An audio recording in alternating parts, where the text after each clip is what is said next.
The book of Judges, chapter 16, verse 1. Judges 16 and 1. Judges, the 16th chapter and the first verse. Samson goes to the city of Gaza, a city we're hearing about in the news now. One day, Samson went down to the city of Gaza. He saw a prostitute there and went in to stay the night with her. Someone told the people of Gaza, Samson has come here. They wanted to kill him, so they surrounded the city. They hid near the city gate and waited all night for him. They were very quiet all night long. They said to each other, when morning comes, we will kill Samson. But Samson only stayed with the prostitute until midnight. Then he got up and grabbed the doors of the city gate and pulled them loose from the wall. He pulled down the doors, the two posts, and the bars that locked the doors shut. He put them on his shoulders and carried them to the top of the hill near the city of Hebron. Samson and Delilah. Later, Samson fell in love with a woman named Delilah, who was from Sorek Valley. That's a problem right there. Sorek Valley. The rulers of the Philistines went to Delilah and said, we want to know what makes Samson so strong. Try to trick him into telling you his secret. Then we will know how to capture him and tie him up. Then we will be able to control him. If you do this, each one of us will give you 28 pounds of silver. So Delilah said to Samson, tell me why you're so strong. How could someone tie you up and make you helpless? Samson answered, someone would have to tie me up with 7 fresh new bowstrings. If someone did that, I would be as weak as any other man. Then the rulers of the Philistines brought 7 fresh new bowstrings to Delilah. She tied up Samson with the bowstrings. Some men were hiding in the next room. Delilah said to Samson, Samson, the Philistine men are going to capture you. But Samson easily broke the bowstrings. They snapped like a string when it comes too close to a flame. So the Philistines did not find out the secret of Samson's strength. Then Delilah said to Samson, you lied to me. You made me look foolish. Please tell me the truth. How could someone tie you up? Samson said, someone would have to tie me up with new ropes. They would have to tie me up with ropes that have not been used before. If someone did that, I would be as weak as any other man. So Delilah took some new ropes and tied up Samson. Some men were hiding in the next room. Then Delilah called out to him, Samson, the Philistine men are going to capture you. But he broke the ropes easily as if they were threads. Then Delilah said to Samson, now I'm getting sick of this. Well, that's not what she said. I'm getting sick of this. Samson's not the sharpest crayon in the box. Then Delilah said to Samson, you lied to me again. You made me look foolish. Now tell me how someone could tie you up. Samson said, if you use the loom to weave the 7 braids of my hair on my head and tighten it with a pin, I will become as weak as any other man. Later, Samson went to sleep, so Delilah used the loom to weave the 7 braids of the hair of his head. Then Delilah fastened the loom to the ground with a tent peg. Again, she called out to him, Samson, the Philistine men are going to capture you. Samson pulled up the tent peg, the loom, and the shuttle. Then Delilah said to Samson, how can you say I love you when you don't even trust me? You refuse to tell me your secret. This is the 3rd time you made me look foolish. You haven't told me the secret of your great strength. She kept on bothering Samson day after day. He got so tired of asking him about his secret that he felt like he was going to die. Well, just tell her to stop or leave the house. Goodness. Finally, Samson told Delilah everything. Dumb. He said, I've never had my hair cut. I was dedicated to God before I was born. If someone shaved my head, I would lose my strength. I would become as weak as any other man. Delilah saw that Samson had told her his secret. How did she know that? She sent a message to the rulers of the Philistines. She said, come back again. Samson has told me everything. So the rulers of the Philistines came back and brought the money that they had promised to give her. Delilah got Samson to go to sleep with his head lying in her lap. Then she called in a man to shave off the 7 braids of Samson's hair. In this way, she made Samson weak and his strength left him. Then Delilah called out to him, Samson, the Philistine men are going to capture you. He woke up and thought, I will escape as before and free myself. But Samson did not know that the Lord had left him. The Philistine men captured Samson. They tore out his eyes and took him down to the city of Gaza. They put chains on him to keep him from running away. They put him in prison and made him work grinding grain, but his hair began to grow again.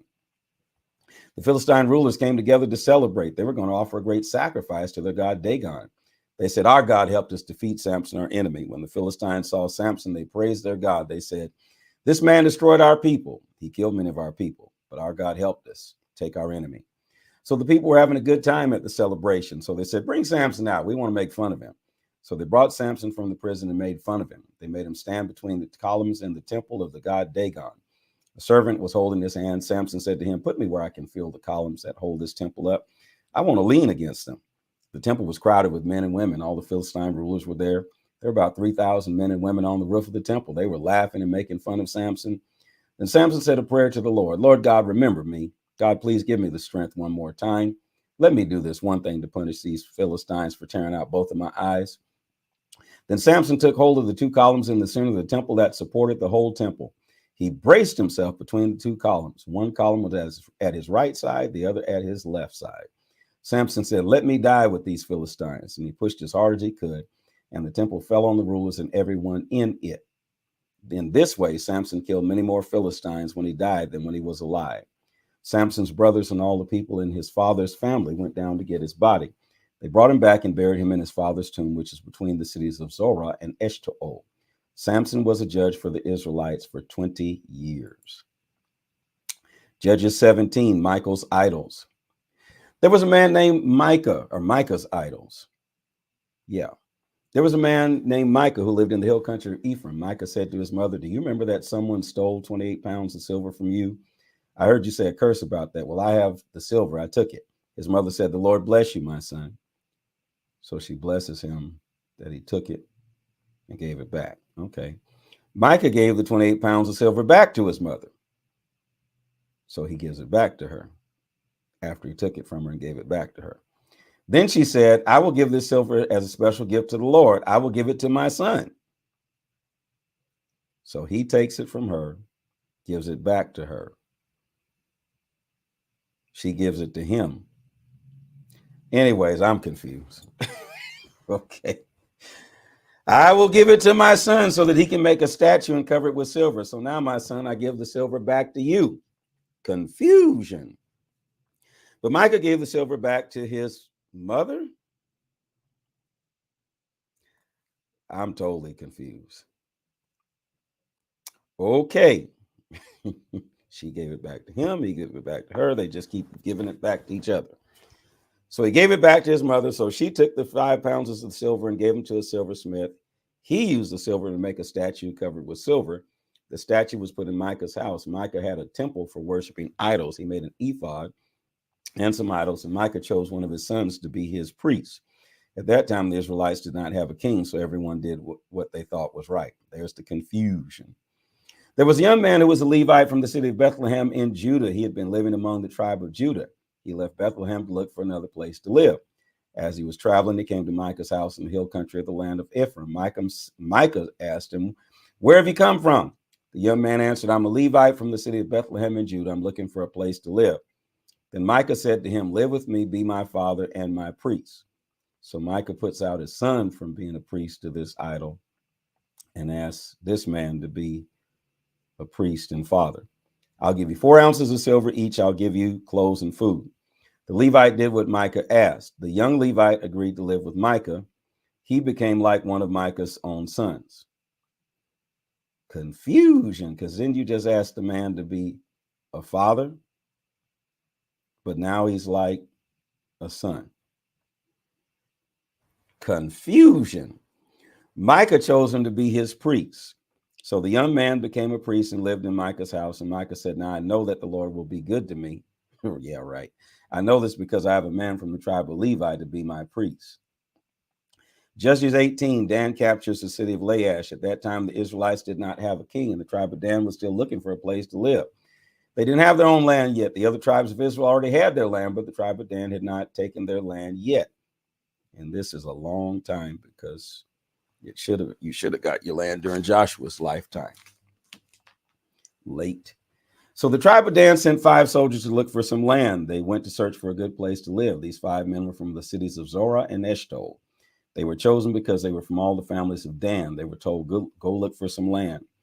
The 5 men came to the hill country of Ephraim. They came to Micah's house and spent the night there. When the 5 men came close to Micah's house, they heard the voice of the young Levite. They recognized his voice, so they stopped at Micah's house. They asked the man, "Who brought you to this place? What are you doing? Why are you here?" The young man told them that what Micah had done for them. "Micah hired me. I'm his priest." So they said to him, "Please ask God if our search for a place to live will be successful." As from an idol. The priest said to the 5 men, "Yes, go in peace. The Lord will lead you on your way." So the 5 men left. They came to the city of Laish and saw that the people of that city lived in safety. They were ruled by the people of Sidon. Everything was peaceful and quiet. The people had plenty of everything, and they didn't have any enemies nearby to hurt them. And they also lived a long way from the city of Sidon, and they did not have any agreements with the people around. The 5 men went back to the cities of Zorah and Eshtaol. The relatives asked them, "What did you learn?" The 5 men answered, "We found some land, and it's very good. We should attack them. Don't wait. Let's go and take the land. When you come to that place, you will see that there is plenty of land. There's plenty of everything there. You will also see that the people are not expecting an attack. Surely God has given that land to us." So 600 men from the tribe of Dan left the cities of Zorah and Eshtaol. They were ready for war. On their way to the city of Laish, they stopped near the city of Kiriath Jearim in the land of Judah. They set up camp there. That is why the place west of Kiriath Jearim is called Mahanath Dan to this very day. From there, the 600 men traveled on to the hill country of Ephraim. Then they came to Micah's house. So the 5 men who had explored the land around Laish spoke. They said to their relatives, "There's an ephod in one of these houses, and there's also household gods, a carved statue and a silver idol. You know what to do." So they stopped at Micah's house where the young Levite lived. They asked the young man how he was. The 600 men from the tribe of Dan stood at the entrance of the gate. They all had their weapons and were ready for war. The 5 spies went into the house. The priest stood just outside by the gate with the 600 men who were ready for war. Now, where's Micah and his mother? The men took the carved idol, the ephod, the household idols, and the silver idol. The young Levite priest said, "What are you doing?" The 5 men answered, "Be quiet. Don't say a word. Come with us. Be our father and our priest. You must choose. Is it better for you to be a priest for just one man or for a whole tribe of Israelites with many family groups?" This made the Levite happy. I'm out of here. So he took the ephod, the household idols, and the idol. Now I'm lost because it says in verse 18, the men took the carved idol, the ephod, and the household idols, and the silver idol. Now it says in verse 20, he took the ephod, the household idols, and the idol. Confusion. He went with the men from the tribe of Dan. Then the 600 men from the tribe of Dan and the Levite priest turned and left Micah's house. They put their little children, their animals, and all their things in front of them. The men from the tribe of Dan went a long way from that place, but the people living near Micah met together. Where was he at and his mother? Then they began chasing the men of Dan and caught up with them. The men with Micah were shouting at the men of Dan. The men of Dan turned around and said to Micah, "What's the problem? Why are you shouting?"